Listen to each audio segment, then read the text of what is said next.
আসসালামু আলাইকুম, সবাইকে স্বাগত জানাচ্ছি হালকেনস্টাইন বিজনেস স্টাডিজ আয়োজিত পডকাস্ট বিজ টকে। তো আজকে আমাদের সাথে আছে রিজভি আমাদের হালকেনস্টাইন কমার্স সেগমেন্টের অন্যতম ডেডিকেটেড একজন টিচার। তোমরা যারা অ্যাকাউন্টিং এন্ড ফাইন্যান্স যারা কোর্সে এনরোলড আছো, বেসিক টু অ্যাডভান্স কোর্সে, তার অবশ্যই রিজভি ভাইয়ার সুন্দর সুন্দর কাজগুলো লক্ষ্য করেছো। তো আজকে আমরা রিজভি ভাইয়ার সম্পূর্ণ এসএসসি লাইফ থেকে শুরু করে অ্যাডমিশন জার্নি পর্যন্ত আমরা শুনবো। তো চলো দেরি না করে শুরু করি। তো রিজভি, কেমন আছো তুমি? তোমার ইন্ট্রোডাকশনটা একটু দাও। তুমি কোথায় পড়াশোনা করছো, তোমার কলেজ লাইফ, তোমার স্কুল লাইফ, মানে স্কুলের নাম একটু বলো। আসসালামু আলাইকুম ভাইয়া। ওয়ালাইকুম আসসালাম। আমি আব্দুল রিজভি। ওকে, আমার ভিডিওটা সবকি চট্টগ্রামে, আর আমি বর্তমানে পড়াশোনা করতেছি আপনার জগন্নাথ বিশ্ববিদ্যালয়ে ব্যবস্থাপনা শিক্ষা বিভাগে। ওকে, ভেরি গুড রিজভি। তো নরমালি আমরা কিন্তু এসএসসি লাইফে ম্যাক্সিমাম স্টুডেন্ট, তুমি যদি একটু অ্যানালাইসিস করো, সবাই কিন্তু সায়েন্স বা আর্টস এর দিকে ঝুঁকতেছে। বাংলাদেশে কিন্তু আর্টস এবং সায়েন্স স্টুডেন্টের সংখ্যা সবথেকে বেশি। তো এই যে তোমার সবার আর্টস এর পেছনে ছোটা বা সায়েন্স এর পেছনে ছোটা, সেটা বাদ দিয়ে তুমি কেন কমার্স চুজ করলে? ওকে, এটা স্টোরিটা ক্লাস 8 থেকে শুরু। মানে 8 যখন আমি পড়াশোনা শেষ করলাম, মানে পরীক্ষা দিলাম যে এসসি, দেন সবাই থিঙ্ক করতেছে কমার্স নেবে, সায়েন্স নেবে, আর্টস নেবে। সো আমি দেখলাম যে আমার 8 থেকে মোটামুটি বিজনেসের সাথে একটু হলেও কানেক্টেড আমি, যেহেতু ফ্যামিলি বিজনেস ছিল।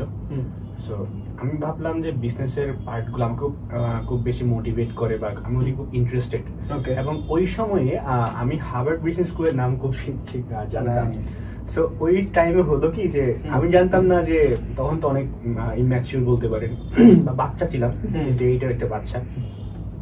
সো ওই সময় মনে করতেন যে হার্ভার্ড বিজনেস স্কুল, এটা এখানে যেতে গেলে শুধুমাত্র বিজনেসে পড়াশোনা করা লাগবে। সো এই কারণে আমি বললাম না, আমার বিজনেসে যাওয়া লাগবে। সো দেন চোখ বন্ধ করেই যাওয়া। মেইনলি বিজনেস স্কুল লেখা ছিল, তো অবশ্যই বিজনেস নিয়ে আমি খুব ইন্টারেস্টেড ছিল। এটা আমাকে মোটিভেট করতো। সায়েন্স বা আর্টস আমাকে অতটুকু এমন না যে পারতাম না, বাট অতটুকু আমাকে টানতো না, এক্স্যাক্টলি, মানে রিলেট করতে পারতা না, বা তোমার যে ড্রিম সেটার সাথে তুমি অ্যালাইন করতে পারতা না, রাইট? তো ওর স্টোরিটা কিন্তু খুবই ইন্টারেস্টিং। আমি যেমন তোমার মানে ঠেকায় পড়ে কমার্স দিয়েছি, ওর স্টোরি কিন্তু মোটেও এমন না। ও একটা ড্রিম দেখছে, তো সবসময় ড্রিম বিগ। হ্যাঁ, স্বপ্ন সবারই সবসময় বড় হওয়া উচিত। হ্যাঁ, মানুষ তার স্বপ্নের সমান বড়। তো আর কি হার্ভার্ড বিজনেস স্কুল এটা নাম শুনছে, ও কিন্তু জানেও না যে হার্ভার্ড বিজনেস স্কুল, তখন জানতো না, এখন হয়তো বা জানে, বাট তখন কিন্তু ওভাবে জানতো না যে হার্ভার্ড বিজনেস স্কুল কি জিনিস। ও just business school, Harvard business school জিনিসটা একটু স্বপ্ন দেখছে, ওই স্বপ্নটা মনে লালন করছে এবং ওখান থেকে সেই বিজনেস স্টাডিজের দিকে শিফট করে। আবার এটা ছিল কেন ভাই বলছো তুমি সায়েন্স নাও। ওকে, তো আমি আপু বলছিল সায়েন্স নাও, আমি না সায়েন্স নিব না, আমি এটাই নিব, এখানে ভর্তি হবো। এবং যখন 9-এর সার্কুলার দিল, মানে লাইক অ্যাডমিশন টেস্টের জন্য, সো আমি চোখ বন্ধ করে গেলাম, ক্লাসরুমে গেলাম, ভর্তি হয়ে গেলাম। মানে ও পরিবারের এগেইনস্টে যে ও একটা ডিসিশন নিছে, যেটা আলটিমেটলি ওর ক্ষেত্রে ওয়ার্ক করছে, এখন যার জন্য এখানে বসে আছে, রাইট? তো তোমার মেইনলি কমার্স তুমি নিছো সম্পূর্ণ নিজের ইচ্ছা থেকে, এবং তোমার একটা ড্রিম ছিল, সেই ড্রিমকে ফলো করার জন্য তুমি কমার্স পিক করছো। এন্ড এটার জন্য তোমার ফ্যামিলি থেকে অবস্টেকেল আসে, তাও তুমি এটা সামহাউ ওভারকাম করে গিয়েছো নিজের ডিটারমিনেশনটা ক্লিয়ার থাকার জন্য, বা নিজের গোলটা ক্লিয়ার থাকার জন্য। তো রিজভি, আমরা নরমালি বলে থাকি কমার্স কম দেন আর্টস, একটা মানে এরকম কথা বলে কিন্তু অনেকে মানে টিজ করে কমার্স স্টুডেন্টে। তো তোমার কি এরকম সিচুয়েশনে নেগেটিভিটির খপ্পরে পড়ছো কিনা তুমি, বা যদি পড়েও থাকো, বা কমার্স নিয়ে যে মানুষ অনেক কথা বলে যে কমার্স, ভাবি কমার্সের স্টুডেন্ট, আরে ইজি, খুবই ইজি, তো এইরকম নেগেটিভিটিতে তুমি পড়ছো কিনা, বা যদি পড়ে থাকো কিভাবে তুমি সামাল দিয়েছো? এটাকে আমার ডিফারেন্ট পার্সপেক্টিভ আছে আমার অবশ্য। ওকে, কারণটা হলো 6 থেকে আমাদের একটা স্কুল আছে পটিয়া আদর্শ উচ্চ বিদ্যালয়। ওই স্কুলটা আপনার কাইন্ড অফ ভর্তি হইতে হয়, ক্লাস 5 পরে ভর্তি হইতে হয়।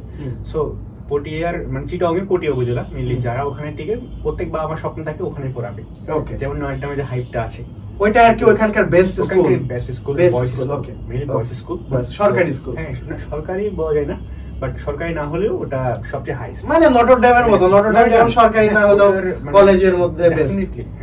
সো কাইন্ড অফ একটা एग्जांपल 10-15 হাজার পরীক্ষা দেই, ওকে 200 চান্স পাই। তো ইউজ ফিল্টারিং প্রসেসটা দেখছো? সো এরকম, হ্যাঁ, ওখানে চান্স পাওয়ার কারণে মোটামুটি বা 6 থেকে একটা পার্সপেক্টিভ ছিল, সেটা ভালো অ্যাকর্ডিং টু আদার্স। তো ওই কারণে কখনো মানে আমার পড়াশোনায় আমাকে কখনো সায়েন্স না কমার্স বা কোনো সময় কথা শুনতে হয়নি, মানে বেস্ট একটা স্কুলে পড়তেছে, মানে সায়েন্সে পড়ুক, আর্টসে পড়ুক, কমার্সে পড়ুক, ডাজন্ট ম্যাটার। তো ওইভাবে তোমার কোনো নেগেটিভিটি ফেস করতে হয়নি। ওকে, ফাইন। তো তোমার কমার্স চুজ করার রিজনটা আমরা জানলাম। এখন রিজভি আমি তোমাকে প্রশ্ন করতে চাই যে ক্লাস 9-10 খুবই ইম্পর্টেন্ট একটা ট্রানজিশন, মানে ইনিশিয়ালি শুরুর দিকে। হ্যাঁ, তো আমরা বলে থাকি যে এসএসসি লাইফটা হচ্ছে তোমার একটা শুরু, মানে একটা স্টার্ট। হ্যাঁ, তো এই যে 10টা বছর আমরা স্কুল লাইফ পার করি, তো 10টা বছরের আমলনামা কিন্তু ওই 9-10 এর পিরিয়ডটা আমরা কাউন্ট করে থাকি। তো এই 9-10 এই 2টা বছর তোমার প্রিপারেশনটা তুমি কিভাবে নিয়েছিলে, ক্লাস 9 এ তোমার প্রিপারেশন কেমন না হয়েছিল, প্লাস এসএসসি তে তোমার রেজাল্ট কি ছিল, সেই গল্পটা যদি আমি 9 এর থেকে আমি অ্যাসপিরেশন অত বেশি ভালো হয়েছিল, আমি এভারেজ ছিলাম বলতে। ওকে, এভারেজ স্টুডেন্ট, মানে এভারেজ এই কারণেই কারণ আমি তখন অনেক বেশি ইসিএ তে ফোকাস ছিলাম, লাইক কবিতা লেখা, বইপত্র লেখা, বইপত্র পড়া, মানে এক্সট্রা কো-কারিকুলার অ্যাক্টিভিটিসে তুমি বেশি ফোকাস খেলতাম, এইসবে আমার দিন যেত। ঘুম থেকে উঠেই এসব শুরু, ঘুম 3টা যাচ্ছে এসবের মধ্যে। সো মোটামুটি অ্যাভারেজ লাইফ কাটাইতাম। বাট একটা বিষয় খুব স্ট্রিক্টলি মেনটেন করছি যে আমার প্রতিদিনের, মানে আমি একটা দিনকে কাটাবো, ঘুম থেকে ওঠার পরে এটা করতাম যে ওঠার পরে আমি একটা রুটিন মেনটেন করতাম যে আমি আজকের দিনে আমি ঠিক কোন কোন কাজটা করতেছি। এটা হতে পারে পড়াশোনা, এটা হতে পারে ফুটবল। আমি এমন আছে যে আমি লিখে রাখতাম যে 4টা থেকে 5টায় ফুটবল খেলবো। এটা থাকতো আমার, মানে এটা খুব মেনটেন করছি প্রথম থেকে। এটা আমাকে অনেক হেল্প করছে টু বি ডিসিপ্লিনড। এছাড়া পড়াশোনা মডারেট, অত বেশি ফোকাস ছিলাম না। ওকে, তো রিজভি এতক্ষণ যে স্টোরিটা বললো সেটা থেকে যদি আমি সামারি করি, সেটা হচ্ছে ও এটাকে ভুল হিসেবে অ্যাডমিট করছে যে ওর এক্সট্রা কো-কারিকুলার অ্যাক্টিভিটিসটা বেশি ছিল রাদার দ্যান স্টাডিজ। মানে পড়াশোনাটাকে যদি আমি এক ধরি, একে যদি ডান পাশে এক্সট্রা কো-কারিকুলার অ্যাক্টিভিটিসকে আমি শূন্য হিসেবে কাউন্ট করব, তো তুমি একের পাশে যত শূন্য দাও ওটা তোমার পজিটিভ হিসেবে কাউন্ট হবে, কিন্তু একের বাম পাশে যতগুলাই শূন্য দাও দিন শেষে তোমার একই থাকবে। তো আমার মতে হচ্ছে extra co-curricular is a good thing. এটা তোমাকে মানে বেটার পারসন হিসেবে নার্চার করতে হেল্প করে, কিন্তু সেটা অবশ্যই পড়াশোনাকে পাশে রেখে না, বা সেটা যেন পড়াশোনাকে আউটস্মার্ট করতে না পারে, মানে পড়াশোনার বাইরে যেন এটার ফোকাসে চলে না আসে। ওকে, তারপরে যে জিনিসটা বললো যে ওর রুটিন করে পড়াশোনা করাটা ওর মানে অভ্যাসটাকে অনেক শেপ করেছে। ওর যে রেগুলার একটা টার্গেট ছিল ওটা ফুলফিল করতে, মানে আমরা কিন্তু রুটিন কখনো 100% কেউ ফলো করতে পারি না।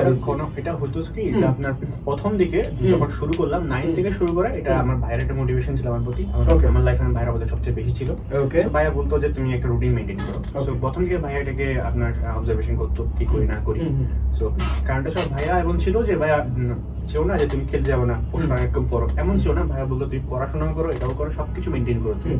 সো প্রথম কথা দিন মানে 21 দিন 22 দিন 23 দিন হতো না, 10টা লিখছি 2টা হতো, 3টা হতো, 4টা হতো। এভাবে করতে করতে যাইতো, এমন হইতো যে মাঝখান দিয়ে হচ্ছে 8টা হয়ে যাচ্ছে, বাট 2-3 মাসে একবার হতো যে 10টা হচ্ছে করে ফেলছি। এটা খুব রেয়ার একটা বিষয়পাতি। সো বাট মেইনটেইন করতে হবে, এমন হতো না যে ওকে ফাইন প্রথম হতো 2টা-3টা, বাট ডিমোটিভেট হইতাম না, করতাম। এক্স্যাক্টলি, তো মেইনলি তোমাকে কাজে লেগে থাকতে হবে। তোমার রুটিন করবা, ঠিক আছে, রুটিনটা তোমাকে একটা শেপ দিবে যে তুমি কোথায় যাবা, কি করবা, কোন কোন কাজগুলো তুমি আজকে কমপ্লিট করবা। কিন্তু আমার নিজের ক্ষেত্রে আমি যদি আমার স্টোরিটা বলি, আমি কিন্তু রুটিন করতাম, ঠিক আছে, কিন্তু রুটিনের সবকিছু কিন্তু আমি প্রপারলি ফলো করতে পারতাম না।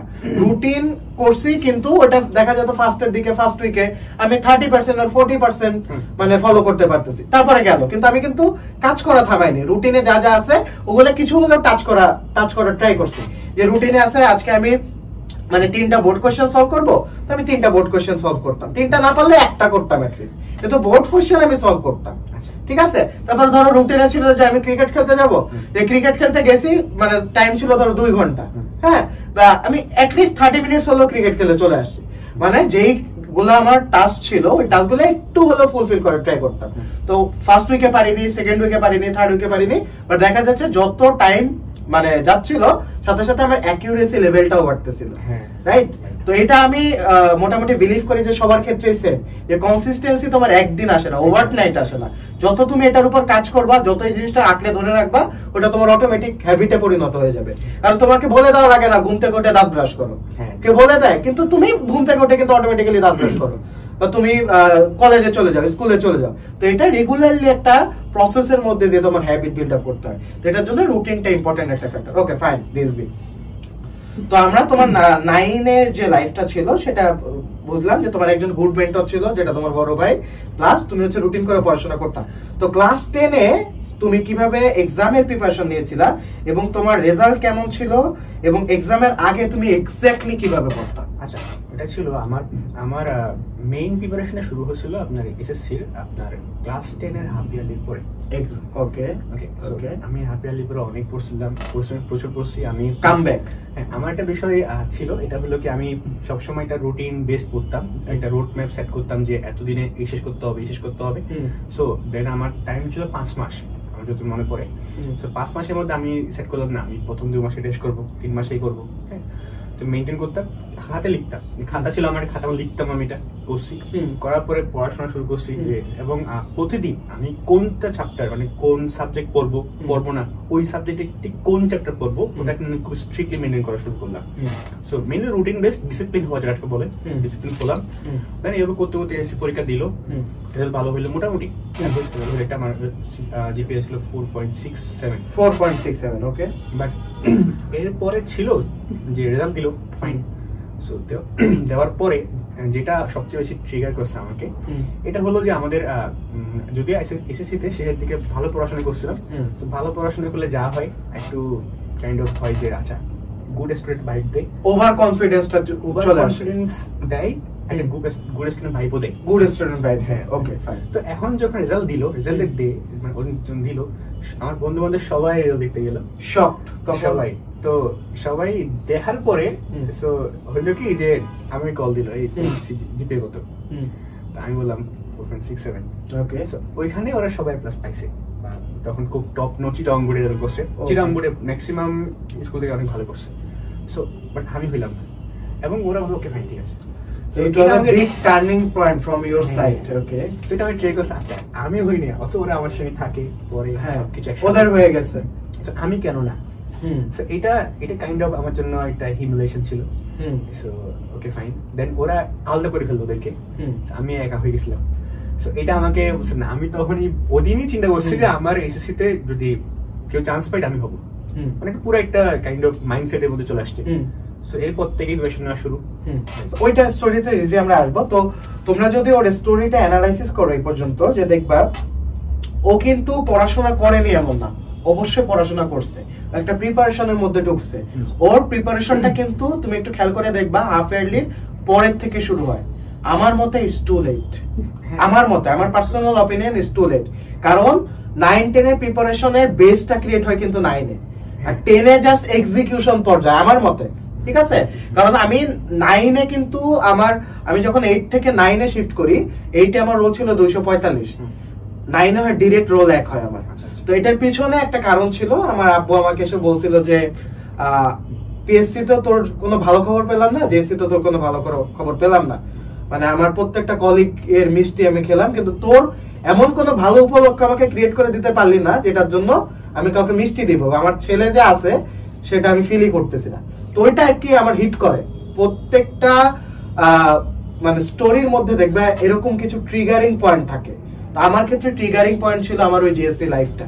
হ্যাঁ, আমার ক্ষেত্রে হলো কি, আমি 9-10 দেখা গেল 9 এর বিষয়টা ছিল যে আমি প্রচুর ক্রিকেট খেলতাম, মানে প্রচুর ক্রিকেট টুর্নামেন্ট খেলতাম, সবখানে খেলতাম, ফুটবল খেলতাম, আর অনেক লেখালেখি করতাম, আমার অনেক গোল লেখার জন্য ছিল তখন।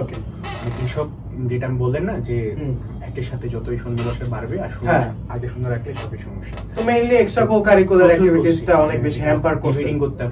হ্যাঁ, অনেক বেশি। সো এইগুলো করতে গিয়ে একটু কাইন্ড অফ পড়াশোনার দিয়ে একটু কম, পড়াশোনার জায়গায় একটু কম পড়ে গিয়েছে। তো এটা তুমি একটা রিজন মনে করো তোমার এসএসসি রেজাল্ট খারাপ হওয়ার পিছনে।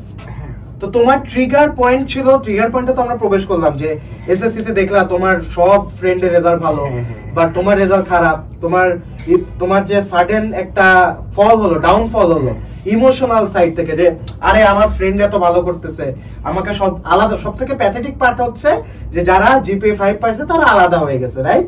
নট অনলি জিপিএ, র‍্যাঙ্ক করছিল, মানে র‍্যাঙ্ক করছিল। তো এখানে তোমার হচ্ছে বড় ধরনের একটা ইমোশনাল ড্রেইন হয় আমার মতে। হ্যাঁ, তো দেখো এটা কিন্তু আমি দুইটা পার্সপেক্টিভ থেকেই বলি।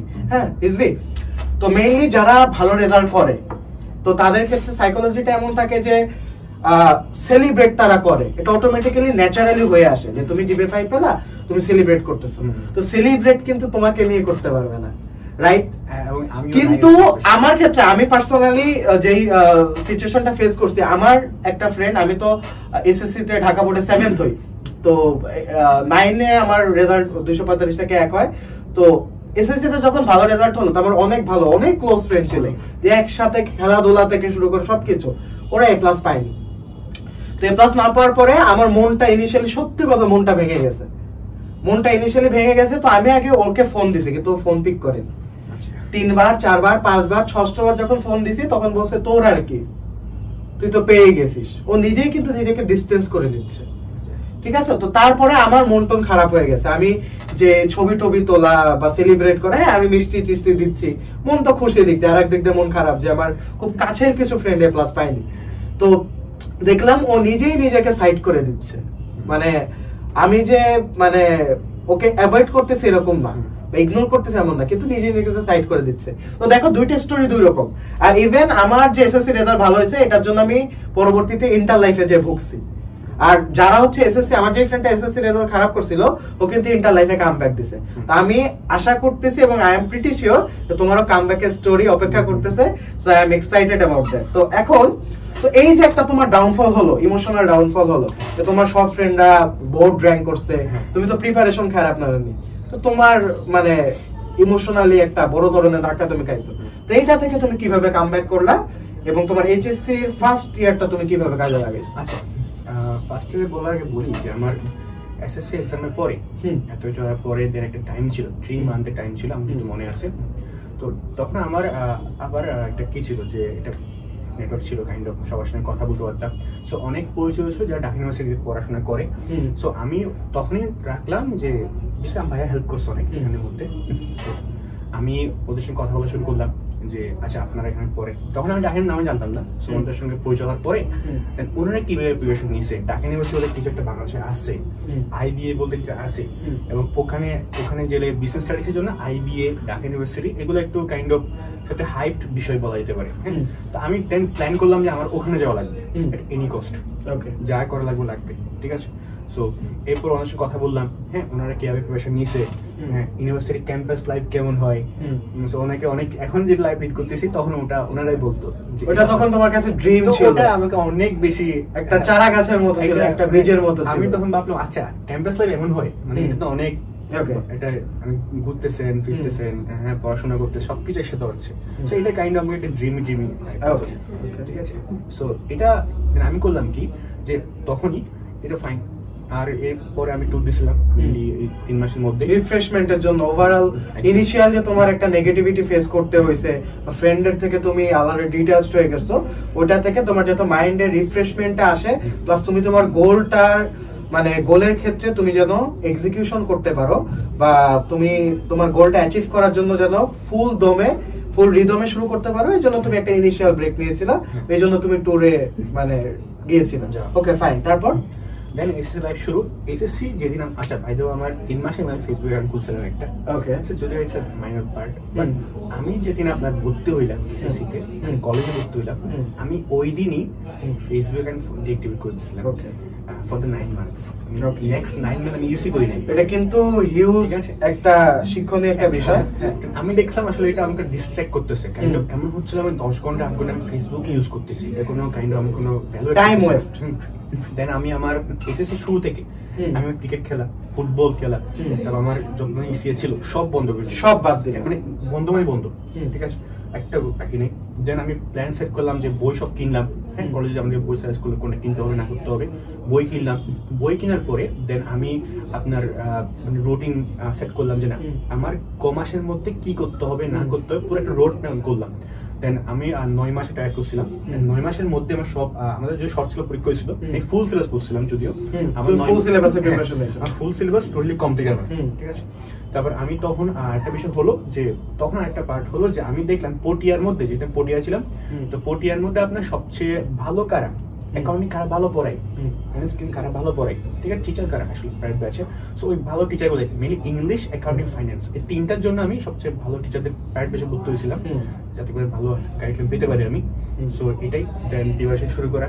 দেন সব কাইন্ড ডিস্ট্রিক্ট একটা আমি লোন উলফ যে পার্টটা আছে ওটা প্লে করছিলাম আমার লাইফে, এন্ড সব কাইন্ড ডিস্ট্রিক্ট করছিলাম, এটা করা। দেন প্রিপারেশন নেওয়া, দেন এটা গুড একটা ফলো আমি পাইছিলাম, যদিও হাফ ইয়ার এক্সামে আমি পুরো কলেজে আপনার 5th হয়েছিলাম।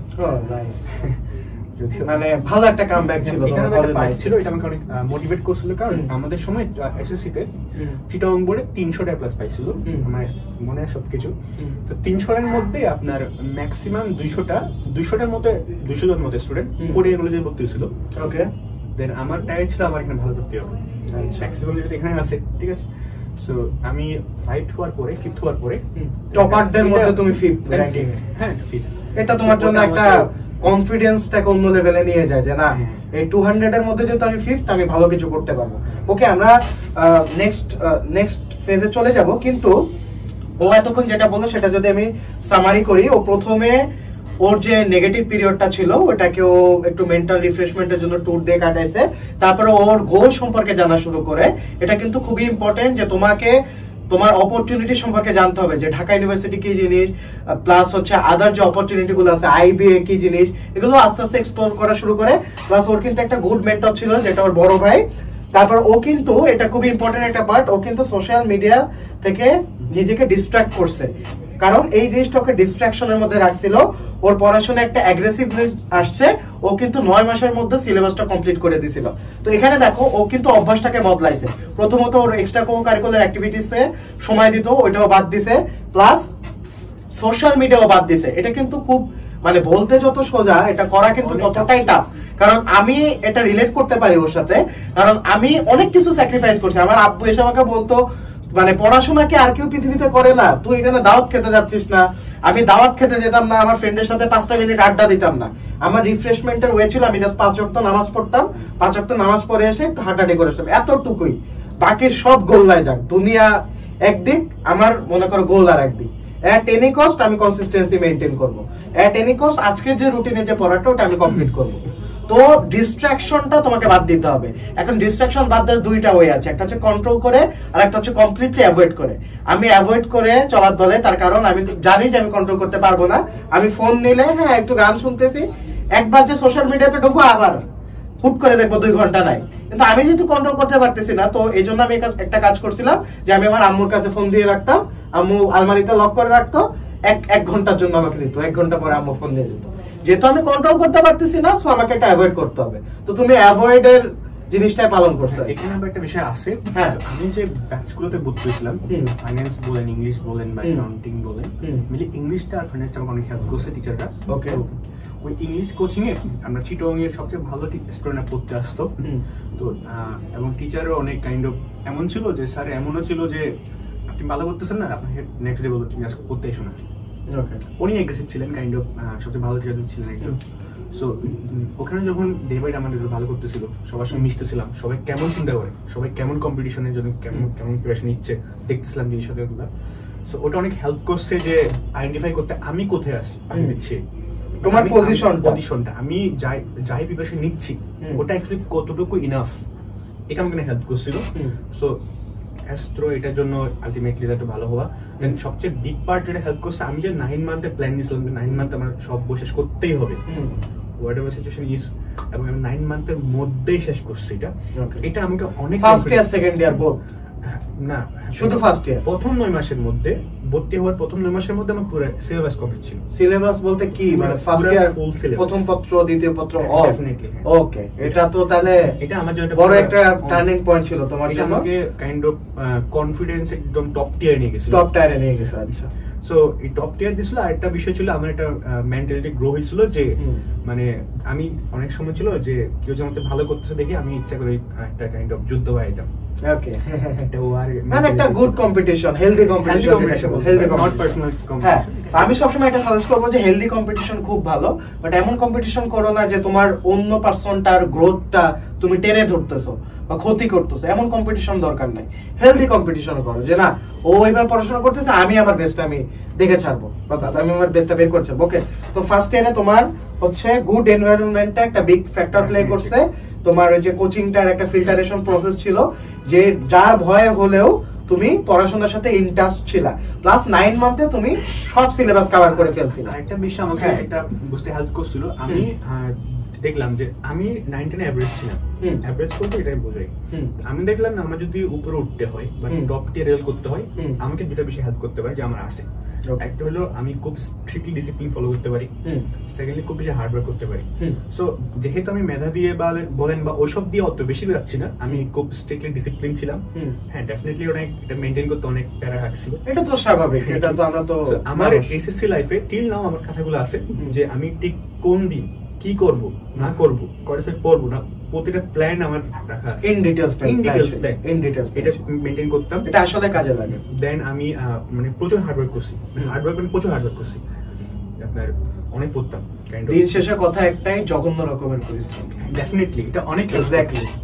তো রিজভি, আমরা তো এতক্ষণ তোমার ফার্স্ট ইয়ারের গল্প শুনলাম, তো এখন আমরা সেকেন্ড ইয়ারে একটু দ্রুত শেষ করতে হবে আমাদের, যে তুমি সেকেন্ড ইয়ারে তোমার লাস্ট মোমেন্ট প্রিপারেশনটা কেমন ছিল, প্লাস এইচএসসি লাইফটাকে যদি তুমি সামারাইজ করো, তাহলে কোন তিনটা অভ্যাস, তুমি তিনটা ভালো অভ্যাসের কথা বলবে, তিনটা খারাপ অভ্যাসের কথা বলবা, যে ভালো অভ্যাসটা তোমাকে এইচএসসি একটা ভালো রেজাল্ট আনতে সাহায্য করেছিল, এবং যে খারাপ অভ্যাসগুলোর কারণে তুমি একটু হলেও সাফার ফেস করেছো। ওটা ছিল যে কোভিড যখন আসলো, হুট করে কোভিড চলে আসলো, কোভিড আসার পরে সবকিছু অনলাইনে চলে গেছিল, সো ইভেন ফেসবুকিংটাও ম্যাটার হয়ে গেছিল, বিকজ ফেসবুক গ্রুপ ছিল কলেজে। ওকে, সো তো ওই সময়টা আমি ফেসবুক এডিক্টেড হয়ে গেছি আবার।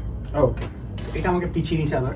হ্যাঁ, আমি দেখলাম এই কলেজ লাইফে আপনি যতই বলেন, আমার ক্ষেত্রে ট্রু, এটা হলো ফেসবুকিং কখনো ব্যাকআপ দিতে পারে না। ট্রু, এখন মানে কাইন্ড অফ যত বেশি অ্যাভয়েড করা যায়। হ্যাঁ, ইটস নট মিন যে আপনাকে শুধু মানে ফেসবুক একদম বন্ধ করে দিতে হবে না, এটা অবশ্যই নির্দিষ্ট একটা রুটিন, মানে নির্দিষ্ট একটা টাইম মেনে, এটা হলো সেলফ মানে কাইন্ড অফ নিজেকে ঠিক রাখতে হবে, নিজেকে কন্ট্রোল করতে হবে। ওই যে আমি বললাম, আমি 1 ঘন্টার জন্য ফেসবুক চালাতাম, আম্মুর কাছে দিয়ে রাখতাম, অ্যাভয়েড করছি, কিন্তু একদম ডিস্ট্রাক্টেডও তো হয়ে যায়, আমার তো খোঁজ খবর নিতে হবে। আর ফেসবুকে কিন্তু ফিল্টারেশন প্রসেস আছে, তুমি যেটা ফলো দেবে, তুমি যদি টিকটক ফলো করো, তোমার কাছে দিন শেষে হিরো আলমিনা আসবে। আর তুমি যদি 10 মিনিট স্কুল, তারপর হচ্ছে হালকেস্টাইন বা আরো যে যে প্ল্যাটফর্ম গুলো আছে, সব এডটেক চ্যানেল গুলো ফলো দাও, তাহলে তো এই এডটেক রিলেটেড জিনিসই তোমার সামনে আসবে। ঠিক আছে, তো তুমি চুজ করবা যে তোমার সামনে কোন কন্টেন্টস তুমি রাখতে চাও। একটা গুড পয়েন্ট বলি, ভাই ভালো পয়েন্ট বলছেন। যখন ফেসবুক অন করলাম 2 মাস পরে, দেন হইলো কি যে আমি যতগুলো ঢাকা ইউনিভার্সিটি বা পাবলিক ইউনিভার্সিটির যেসব ভিডিও, যেসব পেজ আপলোড করে, আমি ওইসব পেজে লাইক দিয়ে আসতাম। এটা আমাকে মোটিভেট করতো, বেশ কাঞ্চন হলের ছবি। এক্স্যাক্টলি, আমি বারবার এটা বলি যে তুমি ফেসবুকিং করো, খারাপ কিছু না, কিন্তু ফেসবুকিং এমন ভাবে করো যেটা তোমার পড়াশোনার ক্ষেত্রে কাজে লাগে, প্লাস তোমার মাইন্ড শেপ করতে সাহায্য করবে, প্লাস তোমার পার্সোনালিটি শেপ করতে সাহায্য করবে। এইভাবে তুমি ফেসবুকিং করো, তুমি এমন জিনিস ফলো দাও এই জিনিসটা তোমার এই 3টা জিনিস নার্চার করবে। ওকে, তো রিজভি, আমরা ওর খারাপ অভ্যাস দেখলাম, যেটা ওকে বলেছে যে আমার কাছে হলো না এটা, এটা যেটা অ্যাড করলাম, এটা হলো কি যে দেখলাম আমার যখন ওই প্রিপারেশন নেওয়ার সময় সেকেন্ড ইয়ারে বেশ করে এটা, সো অনেকে প্রেমের প্রতি একদম আসক্ত হয়ে পড়ে। হ্যাঁ, রিলেশনশিপে এটা আমার অনেক ফ্রেন্ডকে দেখলাম যারা হইলো কাইন্ড অফ অনেক ভালো স্টুডেন্ট, 9-10 এ কাইন্ড অফ বোর্ডে র্যাঙ্ক করছে, হিটং বোর্ডে, ডেফিনেটলি ভালো স্টুডেন্ট, বাট এসএসসি তে এসে ওরা ডিস্ট্রাক্টেড, মানে ওরা ঢাকা ইউনিভার্সিটি র্যাঙ্ক করার মতো মানুষজন, বাট এসএসসি তে রিলেশনশিপের সাথে যুক্ত হইলো, ওখান থেকে বের হতে পারলো না, খুব রেয়ার কিন্তু এটা। সো এবং ওদের এসএসসি তে খারাপ হইলো, দেন আলটিমেটলি অ্যাডমিশন টেস্টে তো খুব বাজে অবস্থা, এখন ন্যাশনাল কলেজে পড়তেছে। সো রিলেশনশিপটা যত পারা যায় না করাটাই ভালো এসি লাইফে। এটা তোমার পার্সোনাল কোন এক্সপেরিয়েন্স? আচ্ছা, আমার নিজের ফ্রেন্ড, মানে তুমি নিজের ফ্রেন্ডের স্টোরি থেকে শিক্ষা নিয়েছিলে আর কি, রাইট? তো এই জিনিসটা আমিও বলি, আমার পডকাস্ট যদি তোমরা দেখো, আরো 1.5 বছর আগে দেওয়া, তো আমারও কিন্তু এরকম রিলেশনশিপ রিলেটেড একটা সিচুয়েশন হয়, যেখানে আমি মনে করি যে একটা এসএসসি স্টুডেন্ট, একটা কলেজের স্টুডেন্ট, বিশেষ করে ছেলেদের ম্যাচুরিটি, মেন্টাল ম্যাচুরিটি কিন্তু মেয়েদের তুলনায় পরে আসে। তো আমি মনে করি যে কলেজ লাইফ পর্যন্ত কোন রকম রিলেশনশিপে জড়ানোই উচিত না, কারণ তুমি রিলেশনশিপে যাওয়ার মতো মেন্টাল ম্যাচুরিটি তোমার ক্রিয়েট হয়নি, প্লাস ওই টাইমটা তোমার নাই, প্লাস তুমি ওটা হ্যান্ডেলও করতে পারবা না।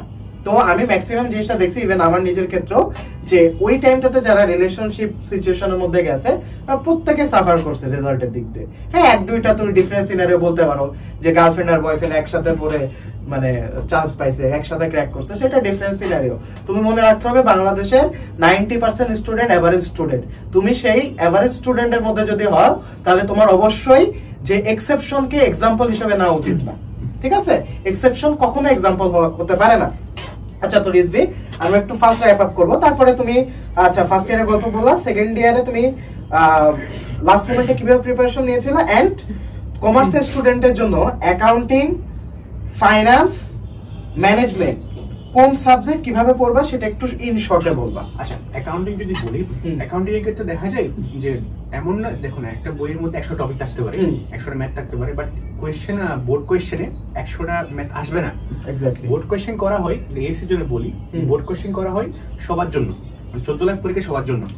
বোর্ডের উদ্দেশ্য, বোর্ড যদি কোনো বোর্ড কর্তৃপক্ষ থাকলে আমি not sure of it, so board question করা হয় মেইনলি সবাইকে পাস করাবে, একটা নাম্বার দিবে এমন উদ্দেশ্যে, মেইনলি স্ট্যান্ডার্ড কোশ্চেন করা হয়, admission test, it's all about SSC exam, ঠিক আছে?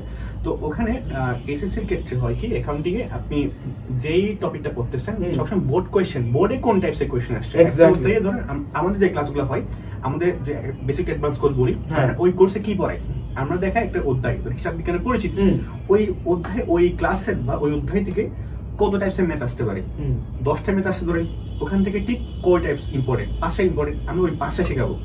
আমার কথা হলো যে 10টা ম্যাথ যদি থাকে, ও 10টা আমার দরকার নাই, ওটা আমার প্রয়োজন নাই, অ্যাডমিশনের প্রয়োজনই নাই। তো যে 5টি ইম্পর্টেন্ট, আমি ওই 5টা শেখাবো, এবং ওই 5টা করে তুমি ওই চ্যাপ্টার থেকে যদি 10 নম্বরের কোয়েশ্চেন, তুমি 10 পাবা। It's a simple technique. Mainly commerce স্টুডেন্টের ক্ষেত্রে সবথেকে ইম্পর্টেন্ট জিনিস হচ্ছে ফিল্টারিং করা, যে তুমি স্মার্ট ওয়েতে কতটুকু ফিল্টারিং করতে পারতেছো। তুমি যদি নিজে নিজে অ্যানালাইজ করো, তুমি দেখবা প্রত্যেকটা চ্যাপ্টার থেকে হাইয়েস্ট গেলে 4 টাইপ আছে, 4টা টাইপের ম্যাথ আছে, যে কত ভাবেই কোশ্চেন আসতে পারে। রেওয়া মিলে, যে কোন কোন জিনিস রেওয়া মিলে অন্তর্ভুক্ত হয় না, রেওয়া মিল শুদ্ধিকরণ, ডেবিট ক্রেডিট মিলাও, হ্যাঁ, কোন কোন দফা রেওয়া মিল আসে না, এরকম 2টা টাইপ ম্যাথ হাইয়েস্ট পাবা। তো এই 2টা টাইপ ম্যাথ পাবা বা 3টা টাইপ ম্যাথ পাবা, তো টাইপ বেসিস তুমি প্র্যাকটিস করো। তো যেটা বললো এটার সাথে আমি কমপ্লিটলি এগ্রি করি। আমি নিজে এভাবে প্রিপারেশন দিছিলাম যে আগে টাইপ খুঁজে বের করতাম, ওই টাইপের উদাহরণটা আগে দেখতাম, উদাহরণের পরে তোমার ওই টাইপ রিলেটেড বোর্ড কোশ্চেন কি কি আসছে সেটা সলভ করতাম, এবং আরেকটু হার্ড লেভেলের প্রিপারেশন নেওয়ার জন্য ওই রিলেটেড ওই টাইপের মধ্যেই হার্ড কোনো কোশ্চেন আছে কিনা এটা খুঁজে বের করতাম, তারপরে আমার প্রিপারেশনটা কমপ্লিট হয়ে যেত। তো রিজভি, তুমি বলছো যে ফিল্টারিং করে পড়তে প্লাস টাইপ বেসড প্রিপারেশন নিতে, রাইট? তো তোমার এখন এইচএসসি রেজাল্টের দিক যাবো, যে তোমার রেজাল্ট কেমন হয়েছিল এবং এইচএসসি এক্সামটা তুমি কিভাবে ফেস করেছো? আচ্ছা, আমার রেজাল্ট যদি বলি, আমাদের সময় শুধুমাত্র অ্যাকাউন্টিং, ফাইন্যান্স, ম্যানেজমেন্ট পরীক্ষা ছিল। সো এই তিনটার মধ্যে অ্যাকাউন্টিং আমার নাম্বার ছিল 197 ছিল পুরো, ফাইন্যান্সে ছিল 94, আর ম্যানেজমেন্টে 95 ছিল। মেইনলি তোমার সব 90 প্লাস ছিল, 90 প্লাস নাম্বার ছিল। Okay, but the unfortunate part is আমাদের সময় জেএসসিএল কাউন্ট করা হয়েছিল, ইংলিশ, বাংলা, আইসিটি। সো ওই 3টা প্লাস না পাওয়ার কারণে আমার রেজাল্ট 4.92 দাঁড়িয়ে গেছে। ওকে, ব্যাড লাক। মানে ও কিন্তু হিউজ একটা কামব্যাক দিছিল, মানে প্রত্যেকটা সাবজেক্টের মার্কেট তো টপ নচ ছিল, কিন্তু দেখো মানে লাক, কিন্তু একটা লাকের যে একটা বিষয় আছে সেটা ওর স্টোরি থেকে আমরা বুঝতে পারি যে sometimes it's not about good preparation, sometimes it's not about hard work, sometimes মানে luck is a big factor. হ্যাঁ, তো লাক কিন্তু বড় একটা রোল প্লে করে এই যে ওর মতো কেসের সিনারিওতে। হ্যাঁ, 4.92, ও যদি জাস্ট জিএসসি রেজাল্টটা কাউন্ট না করতো, আই এম প্রিটি শিওর ও হচ্ছে বোর্ডের টপারদের মধ্যে একজন হতো, রাইট? তো ওর রেজাল্ট আমরা শুনলাম। আচ্ছা, তো রেজাল্টের পরে অবশ্যই তোমার মানে একটু মেন্টালি ভেঙে পড়ার মতো একটা সিচুয়েশন আসে যে না, এটা কি হলো আমার সাথে, আমি এত ভালো প্রিপারেশন নিলাম। এই সময় হলো কি যে এসএসসি রেজাল্টের পরে এসএসসি, তো আমার একটা ফ্রেন্ড ছিল, বলবো না, কাইন্ড অফ কম্পিটিটর, কল দিল যে ও জানতাম রেজাল্ট কি আসছে। সো যেহেতু আমাদের এসএসসি রেজাল্টটা হলে কলেজের পেজ দেওয়া হয়, কলেজের নোটিশ বোর্ড দেওয়া হয়, তোরা দেখছো জিনিসটা। সো তো ওটা দেওয়ার পর কল দিয়ে জিজ্ঞেস করে আমারে যে তোর রেজাল্ট কত আসছে। পোক করছে অ্যাকচুয়ালি তোমাকে, মানে কাটা গায়ে নুনের ছিটা দিতেছে। এরকম ফ্রেন্ড আমাদের সবারই কম বেশি আছে। এই ফ্রেন্ডের জাস্ট ইগনোর করবা, just prove who you are. তারপরেও প্রুভ করছে, আমি এক্সপেক্ট করতেছি অবশ্যই প্রুভ করছে। আমি বললাম যে এটা ওকে ফাইন। আমার ক্ষেত্রে ওটা অত বেশি ম্যাটার করে না, কারণ আমি জানি আমি কি করতেছি, এক্স্যাক্টলি আমি জানি যে আমার ক্যালিবার কতটুকু, এক্স্যাক্টলি। এবং আমার ক্ষেত্রে একটা বিষয় হলো আমি মাইন্ডসেটে বিশ্বাস করতাম, যে এটা সবসময় আমি স্ট্রিক্ট মাইন্ডসেট ফলো করতাম, যে যা করতেছি আমি। আরেকটা বিষয় হলো কি, আমি কখনো রিগ্রেট রাখি না। হোয়াট এভার আই গেট, আমি সবকিছু করছি, ডেডিকেশন দিছি, এখন যা আসছে যা আসছে। ইটস এ গুড থিং যে তোমার কখনো রিগ্রেট থাকা যাবে না, কখনো তোমার নেগেটিভিটি নিয়ে পড়ে থাকলে হবে না। তোমাকে ওটাকে সাইড কেটে পাশ কাটায় তোমার নিজের গোলে ফোকাস করতে হবে, এবং তোমার নিজের যে লক্ষ্য আছে সেটার উপর ফোকাস করতে হবে। ওকে, তো আমরা শিখলাম যে এখান থেকে নেগেটিভিটি কিভাবে পাশ কাটাতে হয়। তোর এইচএসসি লাইফটা গেল, এখন আমি রিজভির কাছে ওর অ্যাডমিশন জার্নি নিয়ে প্রশ্ন করব। তো রিজভি, তো অ্যাডমিশন জার্নিটা সব থেকে ক্রুশিয়াল একটা জার্নি, সব থেকে টাইম থাকে কম, কিন্তু সব থেকে হার্ড ওয়ার্ক করতে হয় বেশি। এবং এই যে তোমার এইচএসসি লাইফ পর্যন্ত তুমি একটা নির্দিষ্ট ধাঁচে পড়ে আসছো, সিকিউ বেসড পড়াশোনা করে আসছো, এই যে অ্যাডমিশন লাইফের আগে মাত্র কয়েকটা মাস সময়, এই কয়েকটা মাস সময়ের মধ্যে তোমার ইউজ একটা ট্রানজিশন, অভ্যাসের পরিবর্তন, প্রশ্নের টাইপে পরিবর্তন, তো এইগুলোর সাথে তুমি কিভাবে কোপ আপ করলা, প্লাস তুমি কোন কোন পাবলিক ইউনিভার্সিটিতে পরীক্ষা দিলা এবং কোন কোন ইউনিভার্সিটিতে তুমি টিকোনি, কেন টিকোনি, এটা যদি আমাদেরকে একটু বলতা, এবং তুমি তারপরে কিভাবে কামব্যাক করলা। আচ্ছা, প্রথমে হলো এসএসসি পরীক্ষা দেওয়ার পরে আমার একটা টিচার ছিল, দুজন ছিল মেইনলি, শিবু স্যার আর রূপম চক্রবর্তী স্যার। এরা আমাকে অনেক হেল্প করছে, মানে মেন্টর বলতে পারেন। হ্যাঁ, তো ওনারা কাইন্ড অফ আমাকে মানে আমি কি করবো, আমি কি করতেছি না, আমাকে অনেক বেশি একটা মেন্টরশিপ করছে শুরু কথা। তো শিবু স্যার যিনি আছে, উনি একটা কথা বলতে, অ্যাডমিশন ইজ এ ম্যারাথন। ঠিক আছে, মানে এটা বলতো যে তুমি একদিন পড়লা, নেক্সট দিন একটা ঘুমিলা, ইজ নট আ ফ্যাক্ট। এটা করা যাবে না, তোমার একটা কাইন্ড অফ ম্যারাথন, তোমার আস্তে আস্তে যেতে হবে, then you will achieve the goal. ঠিক আছে, তো দেন ওখানে পর থেকে আপনার এএসসি যে হ্যাবিটগুলো ছিল ওটা চেঞ্জ করা, দেন আবার প্রিপারেশন শুরু করা। আচ্ছা, একটা বিষয় আমি প্রথমে ফিক্স করে নিয়েছিলাম, আমি ঠিক কোন কোন ইউনিভার্সিটি পরীক্ষা দিচ্ছি। প্রথমে একটা প্রিপারেশন শুরুতে আমি কোন ইউনিভার্সিটি পরীক্ষা দিচ্ছি ফিক্স করছি, তারপর কোন এক্সাম ঠিক কখন হতে পারে, এটা একটা বেসিক আইডিয়া নিয়েছিলাম। ঠিক আছে, সো দেন প্রিপারেশন শুরু করা, আমাকে যেভাবে মেন্টরশিপ করা হয়েছিল। দেন আর আরেকটা বিষয় হলো যে দেন কোচিং এ ভর্তি হওয়া, দেন নিজের প্রিপারেশন নেওয়া, এই আর কি। ওকে, তো আমি যদি ও এতক্ষণ যা বললো সেটা যদি সামারি করি, অ্যাডমিশনের শুরুর দিকে ওর একজন মেন্টর ছিল, যে মেন্টর গুলো ওর যে ড্রিমটা ছিল, ড্রিম অ্যাচিভ করার যে ওয়েটা, সেটা শেপ করতে সাহায্য করেছিল, রাইট? একটা বিষয় আমি একটু অ্যাড করি। হ্যাঁ, অ্যাডমিশন টাইমে যখন শুরু হয়, সো এটা আমি ফিল করছি যে কলেজের পরে অনেকগুলা কি আসে, যে আমার একটা বন্ধু একটা স্ক্যাম কাইন্ড অফ শিকার হয়েছে। স্ক্যাম বলবো না, কেন ও একটা ব্যাড ডিসিশন নিছে, বিকজ ও একটা কোচিং ছিল, ওখানকার লোকাল কোচিং, সো ওরা অনেক বেশি মার্কেটিং করে। ওকে, লোকাল টিচারদের নিয়ে পড়াশোনা করে, যদি এখন বুঝতেছি এটা after being a teacher. So ওখানে ও ভর্তি হয়ে গেছিল যে এত ডিসকাউন্ট দিচ্ছি আমরা, হ্যাঁ, বা এসব দেখে ভর্তি হয়ে যাওয়ার পরে দেন ও 1 মান্থ যাওয়ার পরে দেখতেছে যে এটা কি হয়, যে ডেমো ক্লাস বলতে কি হয়, ও ডেমো ক্লাস দিল, ও গেল, ভর্তি হলো না, নট মানে যাচাই বাছাই না করে। ডেমো ক্লাস বলতে কি হয়, যে সবচেয়ে অ্যাট্রাকশনের জন্য সবচেয়ে কোডিং বিষয়গুলো পড়ানো হয়। এক্স্যাক্টলি, হ্যাঁ, যাতে করে তোমার মনে হয় যে আরে কি না কি অ্যাডমিশন না হলে তো ভর্তি হবে না, কেন ভর্তি হবে, যে আমি যদি কোডিং জিনিস না পড়াই। আমাদের কিউএনএ প্লাস হচ্ছে হালকেনস্টাইনের একটা ইউএসপি কি, যে আমরা কমনে বিশ্বাসী, ভাই তোমাদের যতটুকু দরকার আমি ততটুকু ক্লাস প্রোভাইড করব, এটার বাইরে একটু ক্লাস প্রোভাইড করব না। মিশনে সব জানার বিষয় না, ও না কি কোশ্চেন অ্যানালাইজ করছে আগে, ও দেখছে, ওকে দেখেই নাই যে ঢাকা ইউনিভার্সিটি কি আছে, জগন্নাথে কি আছে, জিএসটি কি আছে, যা আর কি একটা মানে ব্লাইন্ড ট্রাস্ট করছে। এটা আগের পডকাস্টে আমরা দেখছি, মিনি ডেমো ক্লাসটা করে ও দেখলো যে এখানে অনেক কোডিং পড়ায়, অনেক টার্ন পড়ায়, অনেক গ্রামাটিক্যাল রুল পড়ায়, কি না কি, এটা দেখে আরে বল এটা ভর্তি হই, আমি ভর্তি হও ভাই, আমি দেখি। হ্যাঁ, সো ভর্তি হলো, এটা নাম বলতে যাচ্ছি না। হ্যাঁ, সো ভর্তি হওয়ার পরে 1 মাস পর রিগ্রেট করে। এখন ও অনেক পটেনশিয়াল স্টুডেন্ট ছিল, অনেক ভালো স্টুডেন্ট ছিল, বাট দেন ওই ড্রামা থেকে কামব্যাক করতে পারেনি, মানে প্রিপারেশন নেয়নি এক কথায়। হ্যাঁ, একটা ভালো গাইডলাইন পাই নাই, মেন্টরশিপ পাই নাই, ক্লাসগুলো অত কোয়ালিটিফুল ছিল না, then he miss the chance mainly. আচ্ছা, ও এতক্ষণ যেটা বললো সেটা কিন্তু খুবই মেজর একটা পয়েন্ট, যে অ্যাডমিশনের টাইমটাতে তোমার অনেক কিছু ট্র্যাপে তুমি পড়তে পারো, মানে ব্লাইন্ডলি কাউকে ট্রাস্ট করো না, তোমার নিজের বুদ্ধি দিছে আল্লাহ তাআলা, তুমি নিজে ফিল্টার করো যে তোমার কতটুকু জরুরি। আমি সবসময় একটা কথা বলি আমার স্টুডেন্টদের, যে দীর্ঘ 3 বা 4 বছর বা 5 বছর ধরে পড়াচ্ছি, যে অ্যাডমিশন টাইমে তোমাকে মৌমাছি হতে হবে। মৌমাছি কিন্তু একটা ফুল থেকে জাস্ট মধু সংগ্রহ করে না, ডিফারেন্ট ফুল থেকে মধু সংগ্রহ করে।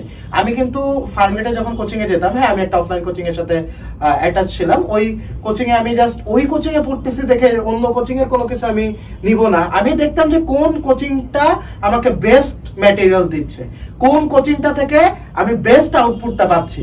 এমন হয়েছে যে আমাদের সময় হচ্ছে ফিল্টারিং প্রসেস ছিল, যে যারা প্রথম এক্সামটাতে ভালো হবে যে তাদের একটা প্লাটিনাম ব্যাচে দিয়ে দেওয়া হবে।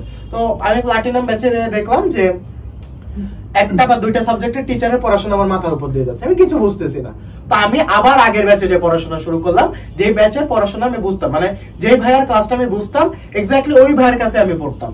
মানে এখানে তোমাকে ফিল্টারিং মেথডটা ইউজ করতে হবে, যে ব্লাইন্ড ট্রাস্ট করা যাবে না, যে কোচিং এ অনেক কঠিন কঠিন টপিক পড়াচ্ছে, যে ইনভার্সন, ঠিক আছে, প্যারালালিজম, এই যে মনে করো কঠিন কঠিন টপিক পড়ায়, এগুলো নাম শুনে তোমার মনে করো বর্গে যাওয়ার মতো অবস্থা। কিন্তু অ্যাডমিশন তুমি কোশ্চেন অ্যানালাইজ করো, সব থেকে স্ট্যান্ডার্ড কোশ্চেন হয় ঢাকা ইউনিভার্সিটিতে। ঢাকা ইউনিভার্সিটি থেকে সহজ question I can guarantee you যে এখান থেকে সহজ কোশ্চেন কোন ইউনিভার্সিটিতে আসে না, পাবলিক বিশ্ববিদ্যালয়গুলোতে, মানে আমাদের ইউনিটের ক্ষেত্রে, সি ইউনিটের ক্ষেত্রে। হ্যাঁ, তো অ্যাডমিশন টাইমে অবশ্যই ব্লাইন্ড ট্রাস্ট করা যাবে না, চটকদার বিজ্ঞাপন দেখে প্রভাবিত হওয়া যাবে না, অবশ্যই তুমি যাচাই করে দিবা। এই জন্য আমরা কিন্তু প্রত্যেকটা কোর্সের সাথে ডেমো ক্লাস দিয়ে দিই, যে ডেমো ক্লাস দেখে এনরোল করো। তোমাকে আমি শুধু আমি ব্যানার দিচ্ছি, আমি একটা প্রোমো দিচ্ছি, এটা দেখে এনরোল করতে বলি না। আচ্ছা, তো গেল অ্যাডমিশন টাইমে তোমার একটা গুড মেন্টর ছিল, তুমি হচ্ছে ভার্সিটি সম্পর্কে আইডিয়া নেওয়া শুরু করেছিল, যে কোন ভার্সিটির কি কি criteria, it's a good thing, analysis করা শুরু করেছিল। আচ্ছা, তো তারপরে তোমার অ্যাডমিশনের 3টা অভ্যাস বলবা, যে 3টা অভ্যাসের জন্য তোমার পরবর্তীতে কামব্যাক করা শুরু হয়, এন্ড তুমি কোন কোন ভার্সিটিতে পরীক্ষা দিয়েছিলা এবং কোন কোন ভার্সিটিতে তুমি ব্যর্থ হয়েছে এবং কোন কোন ভার্সিটিতে ইউ সাকসিডেড। আচ্ছা, আমার প্রথম যেটা মেইনটেইন করতাম, হাইলি ডিসিপ্লিন।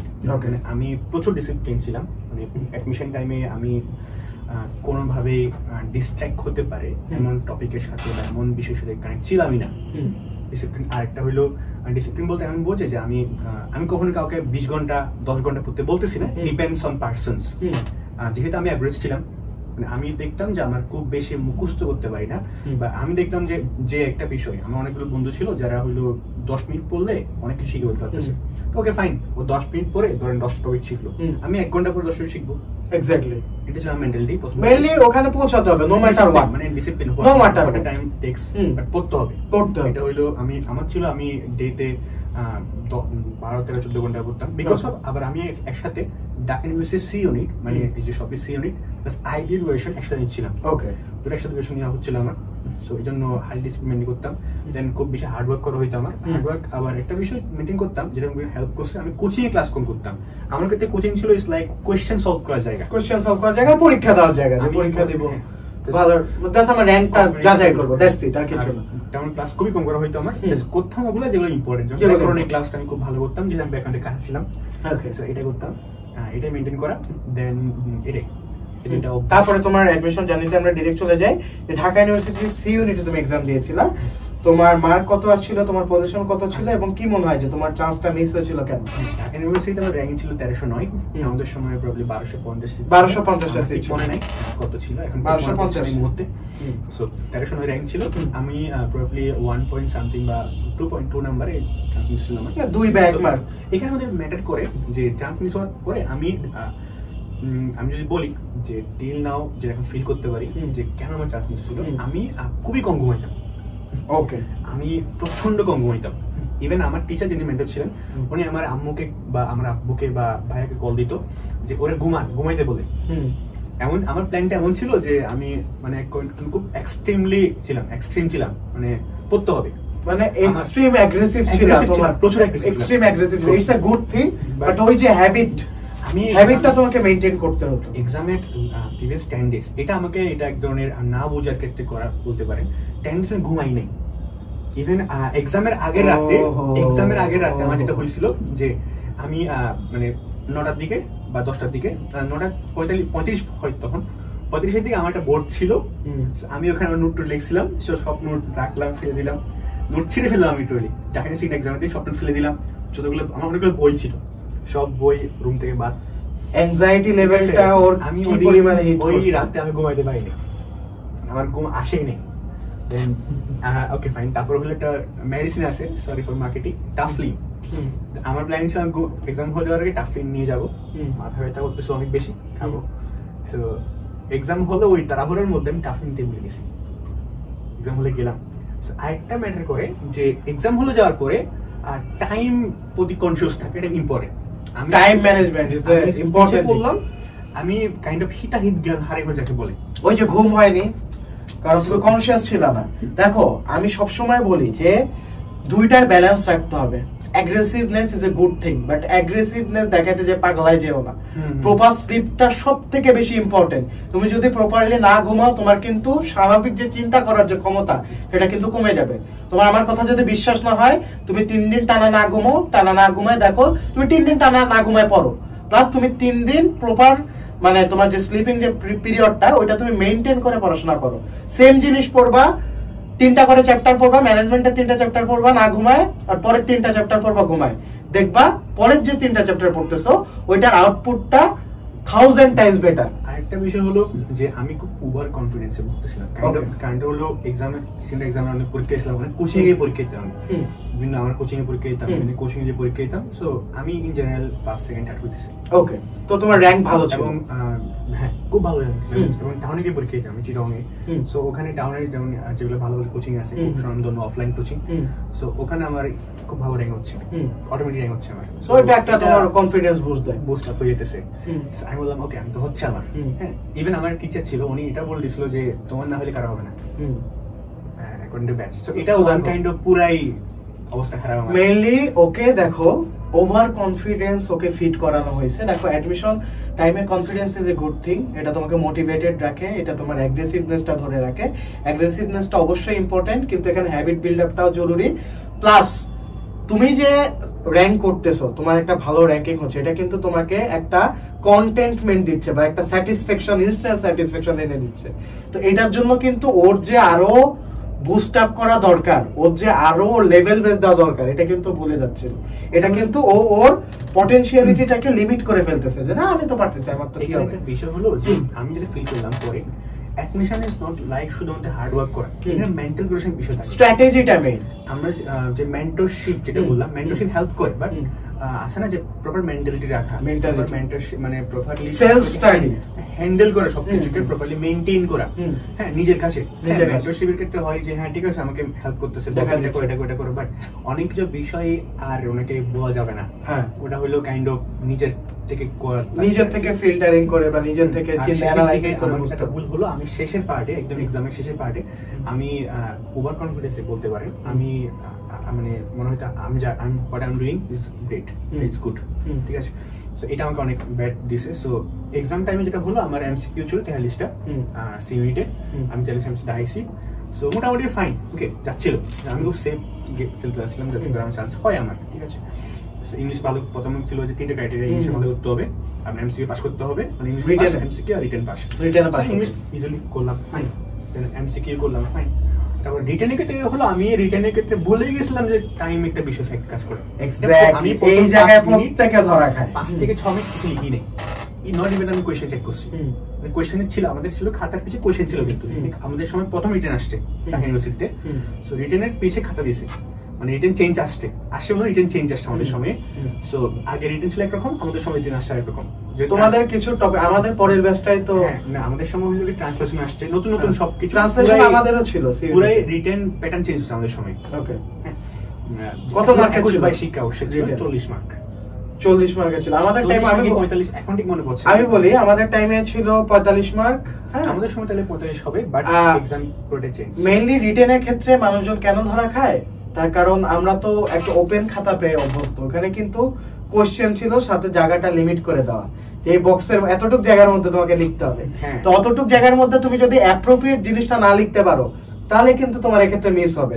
তোমার মানে নর্মালি আমাদের মানে বাংলাদেশের স্টুডেন্টদের মধ্যে কি আসে, সৃজনশীল প্রতিভাটা অনেক বেশি।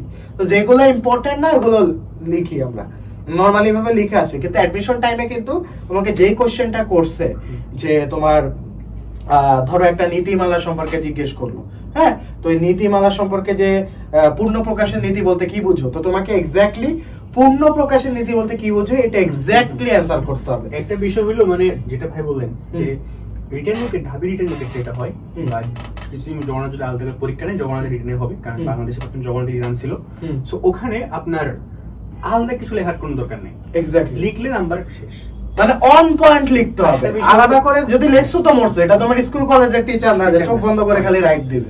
বোঝা গেছে যে এটা খাতাটা কাটতেছে কারা, দে আর ওয়েল নোন, এটা বিকজ দে আর বস, তারা প্রফেসর, বুঝতে হবে তোমাকে যে তারা হচ্ছে মানে টপ নচ ইউনিভার্সিটির প্রফেসর। তো তোমার তার খাতা দেখার ক্রাইটেরিয়া, ওখানে যদি তুমি মনে করো হাবিজাবি লেখো তাহলে অবশ্যই তোমার মার্ক আশাটা করাটা খুবই বোকামি। আর টাইম ম্যানেজমেন্টটা খুবই ইম্পর্টেন্ট জিনিস। আমি বলি আমি কিভাবে টাইম ম্যানেজমেন্ট করছিলাম। আমি ট্রান্সলেশনটা আগে অ্যান্সার করছি, ট্রান্সলেশন। আর যেগুলো মনে করো লেখার জিনিস, যে ধর একটা টপিক দিল পয়লা বৈশাখ সম্পর্কে লেখো, 5 লাইন বা 6 লাইন, এতটুকু গ্যাপ ছিল, ওটা আমি পরে লিখবো। আগে হচ্ছে শিওর শর্ট, যেগুলো মনে করো এক কথা উত্তর। অ্যাকাউন্টিং এ কিছু শর্ট কোশ্চেন ছিল, ম্যানেজমেন্টে শর্ট কোশ্চেন ছিল, ফাইন্যান্সে শর্ট কোশ্চেন ছিল, ওগুলো আমি অ্যান্সার করছি। তারপরে যেগুলো একটু লেন্দি অ্যান্সার, মানে একটু রচনা টাইপ, ওগুলো একটু পরে লিখছি। ঠিক আছে? তো এইভাবে আমি টাইম ম্যানেজমেন্টটা মেইনটেইন করছিলাম। তারপরে আমার রিটেন মার্ক কম ছিল, তো আমি রিটেনে সামহাও পাস করে যাই, কিন্তু রিটেনে তারপর আমার মার্ক কম ছিল। রিটেনে যদি আমি ভালো মার্ক পেতাম তাহলে আমি টপ 200 এর মধ্যে থাকতাম। কিন্তু এই জিনিসটা আমাকে সাফার করাইছে, কিন্তু আমি টাইম ম্যানেজমেন্টটা খুব ভালোভাবে মেইনটেইন করছি। আরেকটা কন্ট্রোভার্সিয়াল টপিক হতে পারে, ঢাকা ইউনিভার্সিটিতে যারা ফাইন্যান্স দেখায়, যারা মার্কেটিং দেখায়, এটা বেশ ম্যাটার করে। অবশ্যই ম্যাটার করে। ফাইন্যান্সের ক্ষেত্রে আপনি যখন দেখাচ্ছেন তখন আপনার ম্যাথ সলভ করা লাগে, এই টাইম কনজিউম, ডিফিকাল্টি লেভেলটা বেশি ফাইন্যান্সের ক্ষেত্রে। আমি নিজেও ফাইন্যান্স, আমার মার্কেটিং ছিল না, তো দেখতাম মার্কেটিং যারা দেখাচ্ছে, আরে পরীক্ষা শেষ হয়ে বসে আছে, এদিক দিয়ে ভাই আমি কাজে লাগাতে পারতেছি না ফাইন্যান্সে। ইভেন আমার ফাইন্যান্সের মার্কিংটা সবথেকে কম আসে, কারণ ফাইন্যান্সের যে ম্যাথ, ওটা ক্যালকুলেটর ছাড়া নিয়ারলি ইম্পসিবল ম্যাথ গুলা করা। ঠিক আছে? কিন্তু ওই টাইপের ম্যাথ তোমার মাথায় করতে হচ্ছে, তোমাকে বুঝতে হবে যে। আর এক্ষেত্রে অবশ্যই স্ট্র্যাটেজি আছে, যে তুমি ফোকাস অন থিওরি ফার্স্ট, কিন্তু আগে যদি ম্যাথ অ্যানসার করতে যাও তাহলে মরছো। কিন্তু এইজন্য আপনার মানে যারা মার্কেটিং করে easily, because it's theoretical. Exactly. আর যারা ফাইন্যান্স করে, সো যখনই আমি একটু প্রমোশন করি, কোর্স আমি করতেছি অবশ্যই। সো আমি যখন বেসিক অ্যাডভান্সটা করাচ্ছি বা অ্যাডমিশন করাচ্ছি, আমি করি কি যে আমি আসলে চান্স যেটা মিস করলাম, so it's not about course করলে কি হয়, এটা ফ্র্যাঙ্কলি বলতেছি, এই সব ট্রানজাকশন মনে করতে পারো, টাকা ইচ্ছো, বাট এটা I am taking this course as a emotional something, like ইনভেস্টমেন্টের জায়গা থেকে, যে ও যে জিনিসটা পায় না সেই জিনিসটা তোমাদেরকে প্রোভাইড করছে। শেখাইতেছি যে আসলে কেমনে ওই ম্যাথটা তুমি সলভ করতে পারো, কেমনে ওই 5 মিনিটের ম্যাথ তুমি 10 সেকেন্ড বা 12 সেকেন্ড বা 1 মিনিটের ভিতরে করতে পারো, এই স্পেসিফিক স্ট্র্যাটেজি। কারণ অনেক টাইম ম্যানেজমেন্টটা তুমি এখানে শেখাচ্ছো। এটা আমি সব সময় বলি, বা আমি যখন আমি মনে করো পড়াই, বা আমি সব সময় বলি যে টাইম ম্যানেজমেন্ট ইজ এ কি ফ্যাক্টর। ডেফিনেটলি। ঠিক আছে? তো ওকে, রিজবি গেল। তো তোমার সি ইউনিটে লাখের জন্য 1 বা 2 মার্কের জন্য তুমি পিছায় পড়ছিলা বলা যেতে পারে। আর হচ্ছে তারপরে তুমি কিভাবে জগন্নাথে গুচ্ছের প্রিপারেশন দিলা, আর রাজশাহী বিশ্ববিদ্যালয়ে কি তুমি পরীক্ষা দিয়েছিলে? শুধুমাত্র চট্টগ্রাম বিশ্ববিদ্যালয়, জিএসটি আর ঢাকা ইউনিভার্সিটি, 3টা পরীক্ষা দিয়েছি। এর বাইরে কোনো পরীক্ষা দাও না? এর বাইরে দেওয়া হয়নি আমার। ওকে। সো এই 3টার মধ্যেই মেইনলি করা, মানে যদিও বিউপি দিছি, বিউপি সবার আগে দিছে 4টা ইউনিভার্সিটি, বিউপি, চট্টগ্রাম বিশ্ববিদ্যালয়, জগন্নাথ মানে জিএসটি, তারপর ঢাকা ইউনিভার্সিটি, 4টা এক্সাম দেওয়া আমার। সো এখান থেকে ঢাকা ইউনিভার্সিটি ছাড়া আর বাকি সবগুলো আমার ছিল। বাকি সবগুলো ছিল। হ্যাঁ। তো আরেকটা বিষয় হলো যে তো তুমি বিউপি চুজ করলা না কেন? ওয়াই জগন্নাথ? না, আই থিংক মানে বিউপি বিষয়টা হলো যে আমাদের জগন্নাথ যেটা বলছিলাম জিএসটি আন্ডারে, সো আমাদের বিউপির পরে সবার আগে বিউপি এক্সাম হয়েছে, বিউপির পরে ঢাকা ইউনিভার্সিটি ছিল। ওকে, ঠিক আছে। আমি প্রিটি শিওর ছিলাম আমার ঢাকা ইউনিভার্সিটি হচ্ছে, ঠিক আছে। So okay fine, Dhaka university ভর্তি হবো। দেন ওকে, আর আমি আইবি প্রিপারেশন নিচ্ছিলাম। সো আসলে বিষয়টা ওভার কনফিডেন্স।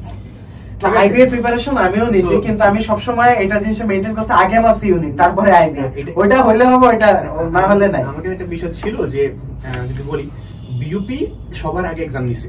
হ্যাঁ, বিউপি সবার আগে সব সময় এক্সাম দেয়। দেন আমি অনেকটা শিওর ছিলাম যে আমার সিট হচ্ছেই, আর মিস হলেও আইবি তে আছে অ্যাট লিস্ট। যদি অনেকে বলতে পারে আইবিএ তো আর বিগ পার্ট, আমি অনেক জোস প্রিপারেশন নিছি আইবিএ এর জন্য। ওকে ফাইন, দেন ওকে ফাইন, ঠিক আছে। সো যখন আমাকে ডিইউসি ইউনিটে মিস হইলো, মানে পুরো আমার দুনিয়া উলটপালট। তখন তোমার একটা ধাক্কা লাগলো।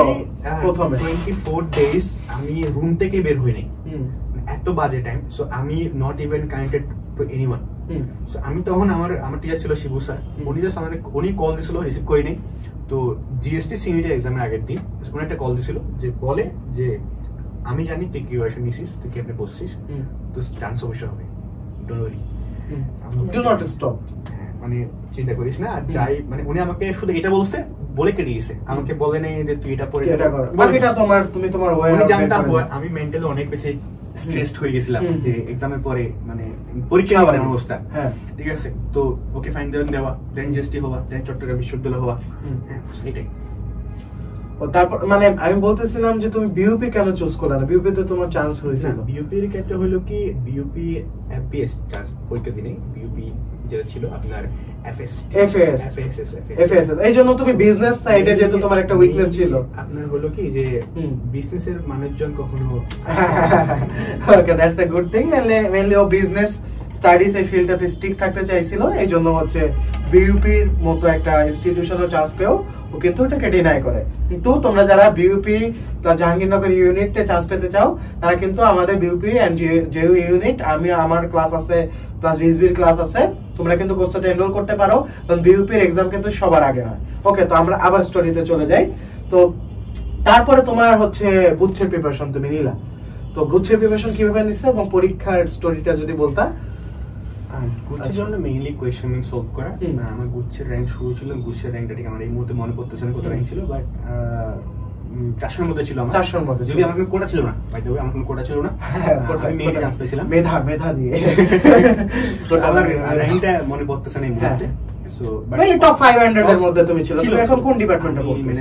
ম্যানেজমেন্ট স্টাডিজ, অবশ্যই টপ 500 এর মধ্যে টপ 3টা সাবজেক্ট। এখান থেকে জগন্নাথে চান্স পাওয়া, জগন্নাথে পড়া। তারপরে তো তুমি জগন্নাথে পড়তেছো, প্লাস হচ্ছে তোমার টিচিং। রাজশাহীতে পরীক্ষাও দিই নাই।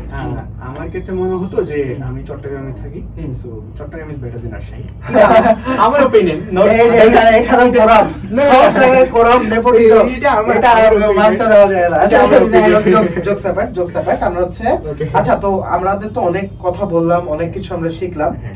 তো বিজনেস স্টুডেন্টের জন্য তুমি যদি এসএসসি লাইফ থেকে শুরু করে অ্যাডমিশন পর্যন্ত 3টা কি পয়েন্ট বলতে চাও, যে 3টা কি পয়েন্ট ফলো করলে তারা সাকসেসফুল হতে পারে, প্লাস 3টা কি পয়েন্ট যেটা অ্যাভয়েড করলে তাদের জন্য বেটার হবে, এটা যদি একটু বলতেন। ওকে, বিজনেস স্টুডেন্টের জন্য আপনার অ্যাডমিশন নিয়ে না, সব admission, not just about admission, মানে এসএসসি এইচএসসি অ্যাডমিশন পর্যন্ত কোন 3টা জিনিস ফলো করলে তারা প্রত্যেকটা জায়গায় বেটার করতে পারবে? প্রথমত ফার্স্ট ডিসিপ্লিন হইতে হবে। ওকে, ডিসিপ্লিন মিন্স ও ডিসিপ্লিন বিষয়টা হলো কি করতেছে এটা জাস্ট মেইনটেইন করা। ওকে, হ্যাঁ, এটা করা, এই কাজটা করা।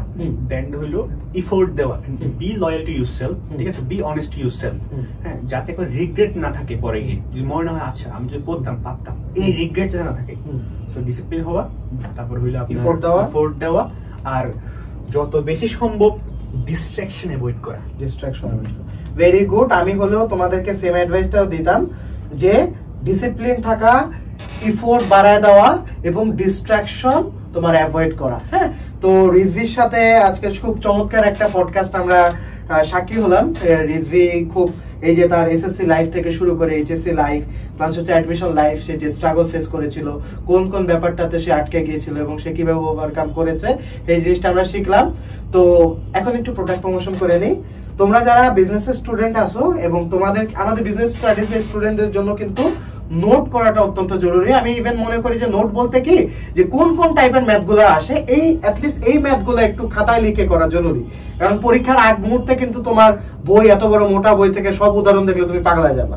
তো এক্স্যাক্টলি যেটা তোমার ম্যাথ তোমার বোর্ডে আসে, প্লাস এক্স্যাক্টলি যে টাইপের ম্যাথগুলো তোমার কলেজে করাই দিছে, এরকম একটা যদি তোমার নোটবুক থাকে তাহলে কিন্তু তোমার প্রিপারেশন নেওয়াটা ইজি হয়ে যায়। এখানে কিন্তু তোমার মার্ক দেওয়া আছে যে এখানে তুমি এই পর্যন্ত অ্যাকাউন্টিং নোট করতে পারবা, এই পর্যন্ত ফিনান্স নোট করতে পারবা, এই পর্যন্ত ম্যানেজমেন্ট বা মার্কেটিং নোট করতে পারবা। হ্যাঁ, তো এটার লিংকও কমেন্ট বক্সে দেওয়া থাকবে। প্লাস হচ্ছে তোমাদের টপিক যদি ফিল্টারিং করতে যাও, এটার জন্য আমাদের এইচএসসি বিজনেস স্টাডিজের সাজেশন দেওয়া আছে। প্লাস যারা অ্যাডমিশন জার্নিতে ভালো করতে চাও তাদের জন্য কোশ্চেন ব্যাংক কিন্তু সলভ করা একটা টাইম কনজিউমিং একটা পার্ট।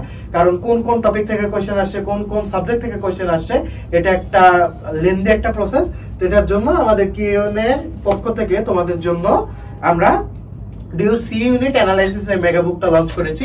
এই মেগা বুকটা যদি তুমি পড়ো তাহলে আমরা প্রত্যেকটা টপিকের সাথে কন্টেন্ট দিছি, প্লাস ওই কন্টেন্টের নিচে বিগত বছরগুলোতে কোন কোন কোশ্চেন গুলো আসছে এগুলো কিন্তু প্রোভাইড করা আছে।